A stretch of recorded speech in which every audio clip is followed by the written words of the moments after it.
We're just back from taping a show with Jennifer Beckham. We're here in the green room. And Jennifer, why don't you give our viewers a little tease of what to expect for the show and about your book, Get Over Yourself? Well, we're actually talking about how when God spoke those words, get over yourself, he was talking about what I believe all women struggle with, and that is the fact that reality hits the dreams of our heart and sometimes shatters them with pain and shame and rejection issues and all of those things. And so what God did for me is what we talk about, and what God wants to do for everybody is to kind of take us back, to identify some of those areas in our life where we get stuck.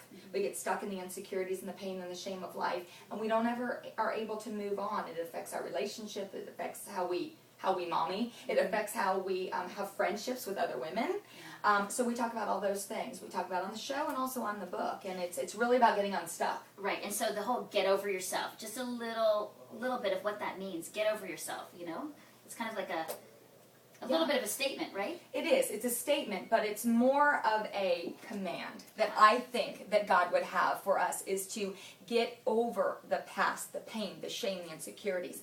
Even though it's back there, it's still very much showing up over here.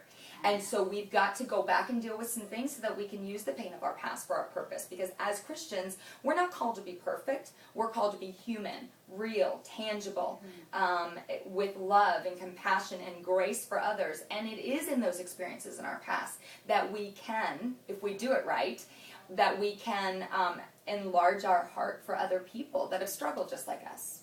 So where can our viewers get your book?